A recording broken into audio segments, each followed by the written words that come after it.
안녕하십니까, 박사호입니다. 대선을 앞둔 트럼프 대통령이 중공에 대한 전방위 압박 수위를 계속 높여가고 있습니다.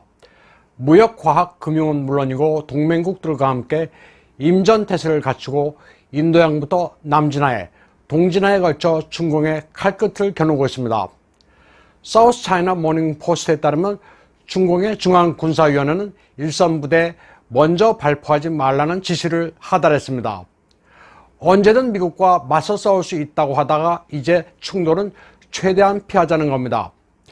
미국과 전면전을 벌였을 때 전혀 승산이 없는 데다 뒷감당을 할 수가 없기 때문입니다. 중공의 속셈은 간단합니다. 미 대선에서 친중파인 조 바이든이 이기는데 도박을 건 겁니다. 현재 시진핑의 유일한 희망은 바이든입니다. 바이든만큼 시진핑에 도움을 준 외국인은 없습니다. 바이든은 2013년 12월 중공을 방문한 뒤 일본의 아베 총리를 만났습니다. 당시 중공은 동진하에 일방적으로 방공식별구역을 설정했을 때였습니다. 아베 총리는 바이든에게 중공이 방공식별구역을 없애줄 것을 희망한다고 말했는데 바이든은 안 된다고 말했습니다.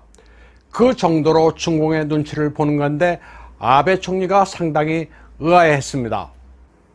바이든은 방일 당시 아베를 만나고 자민당 정치인들과 식사 자리를 가졌는데 이 자리에서 바이든은 시진핑이 집권한 지 얼마 안 된 시점에서 그를 곤란하게 하면 안 될 것 같다는 말을 했습니다.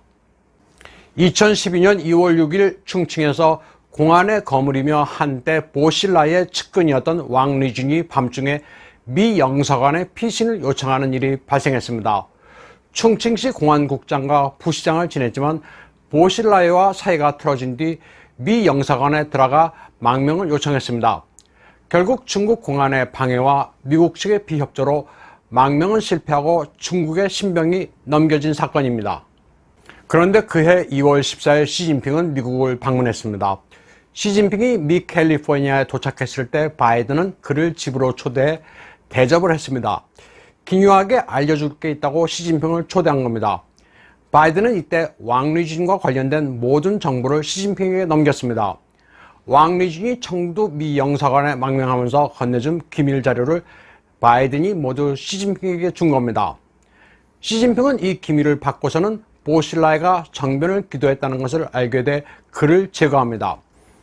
시진핑은 당시 보실라이가 쿠데타를 기도하려 한 줄은 꿈에도 생각하지 못했습니다.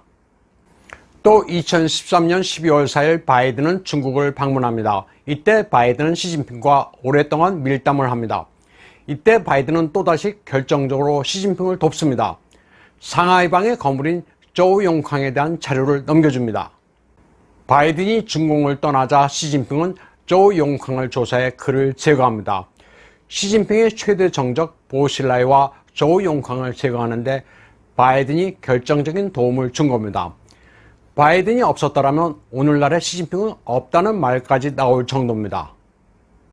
바이든은 부통령 러닝메이트로 자메이카 출신 부친과 인도인 모친을 둔 카말라 해리스를 지명했습니다.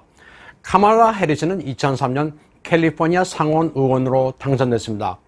당시 그녀는 캘리포니아의 중국계 표를 대거 얻었습니다. 상당한 친중파로 허진리라는 중국 이름도 있을 정도입니다. 트럼프는 바이든이 카말라를 지명했다는 소식에 선거에 지게 되면 미국인들은 중국어를 배워야 할지도 모르겠다고 말했습니다. 친중파인 조 바이든은 최근 자신이 대통령에 당선되면 대중국 관세를 없애겠다고 말했습니다. 중국은 바이든이 되기만을 바라고 있습니다. 바이든은 차이나조, 베이징 바이든이란 별명이 붙을 만큼 친중파입니다. 그는 한 모금 행사에서 여성에 대한 경제적 지원을 강조하면서 모택동의 어록인 여성이 하늘의 반을 떠받친다는 말까지 했습니다. 바이든이 모택동주의라는 의심이 들 수밖에 없는 대목입니다. 바이든이 미 대통령이 되는 것은 그야말로 자유세계의 악몽입니다. 오늘 방송은 여기까지 하겠습니다.